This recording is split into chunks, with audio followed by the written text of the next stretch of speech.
Dear students, welcome to my 10th class on Module 4, Vector Space and Orthogonality. In this lecture video, we're gonna see about rank nullity theorem and problems on rank nullity theorem.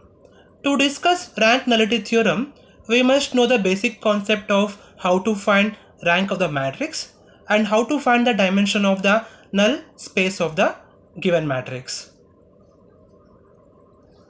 Rank nullity theorem, only statement is there. A nullity of a matrix A is the dimension of its null space and it is denoted by the notation nullity of A. That is, nullity of A is the dimension of the solution space Ax is equal to 0, which is same as the number of free variables in the solution.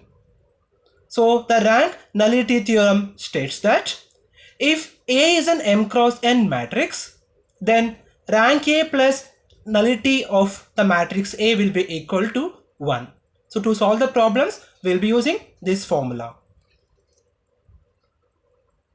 Now we will discuss the problems on rank nullity theorem. Problem number 1.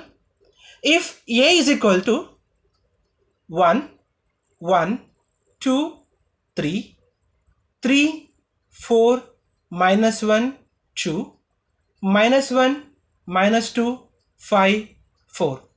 Find a basis for null space A and verify rank nullity theorem. The first thing is, by using this matrix A, we have to find the basis for the null space of the given matrix A, and then we have to verify the rank nullity theorem.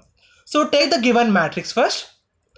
The first thing is, we have to reduce the matrix into echelon form by performing series of row transformation.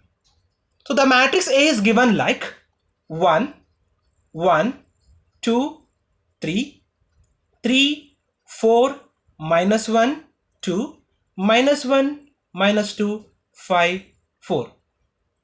I'll be calling the row 1 as R1, the row 2 as R2, the row 3 as R3. Now I'm going to convert the first entry of R2 row as 0 and the first entry of R3 row 0.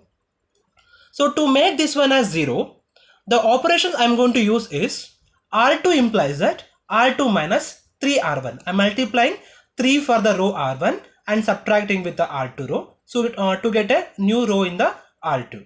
Similarly, to make R3 0, the operation is R3 implies R3 plus R1. I'm just adding R3 plus R1 to frame the new R3 row. Like after performing all the row transformation, I got the matrix like this. I'm keeping the row R1 as it is, 1, 1, 2, 3 I'm keeping as it is. So R2 implies that R2 minus 3R1. So 3 minus 3 it will become 0. 4 minus 3 it will become plus 1. Minus 1 minus 6 it will become minus 7. 2 next is 2 minus 9 it will become minus 7. Similarly, in the R3 row, the operation is R3 implies R3 plus R1. So adding R3 and R1. So minus 1 plus 1 it is 0. Again minus 2 plus 1 it is minus 1. 5 plus 2 it is 7.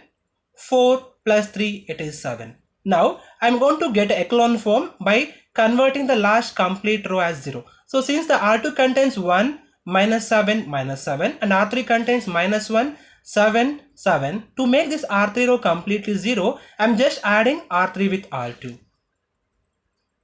So I got the matrix like A is equal to 1, 1, 2, 3, 0, 1, minus 7, minus 7, 0, 0, 0, 0. So hence I got a echelon form along with the pivot numbers 1 and 1 here, and the rank of this matrix A after getting echelon form is 2. So now I am going to find the free variable and pivot variables. So in this equation we can see that x1 and x2 will be our pivot variable and x3 and x4 will be free variable. I am going to multiply the column matrix x1, x2, x3, x4 for this echelon form matrix. So I got the equation like this. Ax is equal to 0, x2 minus 7x3 minus 7x4 is equal to 0. This is from R2 row. And from the R1 row, I got x1 plus x2 plus 2x3 plus 3x4 is equal to 0. Since the pivot number has present in the first and second column, so we'll be considering x1 and x2 are the pivot variables and x3, x4 are the free variable. So since it is free variable, I am taking x3 is equal to k1 and x4 is equal to k2. Now I'm going to find the value of x2 and x1. So in this equation, I'll be replacing the value of x3 and x4 as k1 and k2. So I got x2 is equal to 7 times of k1 plus k2, and replacing x2, x3, x4 in this equation, I got the value of x1 is equal to minus 9k1 minus 10k2. Now I got the null space like this. Null space of A is equal to minus 9k1 minus 10k2, comma 7 times of k1 plus k2, comma k1, comma k2. So where this k1, k2 belongs to R, then I got the matrix like k1 into minus 7, minus 9, 7, 1, 0 plus k2 into minus 10, 7, 0, 1. So where this k1, k2 belongs to R, hence I got the nullity of the matrix A is equal to 2.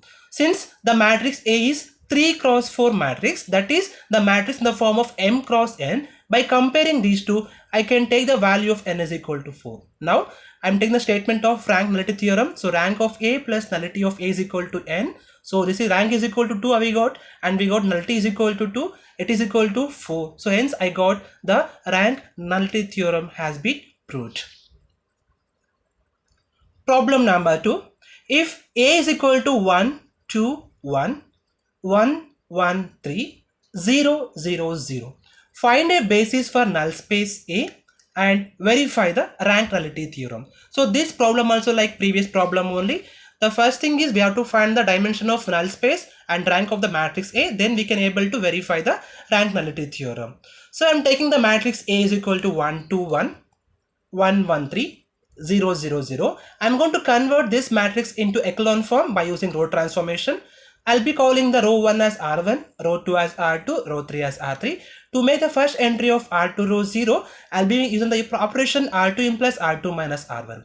So after this operation, I got the matrix like A is equal to, I'm keeping the first row as it is 1 to 1. Doing operation with respect to R2 row, that is R2 minus R1, 1 minus 1 is 0, 1 minus 2 is minus 1, 3 minus 1 is 2. So I'm keeping the last R3 row 0, 0 as it is. So now to get a pivot number, I'm going to multiply minus sign for the complete R2 row. So I got the matrix now 1, 2, 1, 0, 1, minus 2, 0, 0, 0. So hence this matrix having two non-zero rows. So hence the rank of A is equal to 2 and the pivot numbers are in the first and second column only. So now I'm going to identify the free variable and pivot variable. So take the equation Ax is equal to 0. So I'm taking the matrix A and taking x is equal to x1, x2, x3, and so like after simplifying that, I got the equation like x2 minus 2x3 is equal to 0 and x1 plus 2x3 plus x3 is equal to 0. So in the previous matrix, so I go so we can say that x1 and x2 are pivot variable and x3 are the free variable. So I'll be assuming that x is equal to some arbitrary constant k. So now I'll be replacing this x3 value in this equation. So I got x2 minus 2k is equal to 0. I got x2 is equal to 2k. Now replacing x3 and x2 in this equation, I got the equation x1 is equal to 2 times of 2k plus k is equal to 0. I got x3 is equal to k. So now the null space of A is given by minus 5k, 2k, k, where this k belongs to R. So hence I got the matrix like k is equal to minus 5, 2, 1, where this k belongs to R. Hence the null space of the given matrix is given by 1. So now I'm going to take the rank nullity theorem statement. So the matrix is given by 3 cross 3 matrix. So I'm going to compare this 3 cross 3 with m cross n. So I got the value of n is equal to 3. So now from the rank nullity theorem, we have rank of A is plus nullity of A is equal to n. So taking rank of A is equal to 2 and nullity of A is equal to 1, it is equal to 3. Hence we can say that the rank nullity theorem has been verified. In the next lecture video, I'll discuss the new concept, that is linear transformations and problems on linear transformations. Thank you.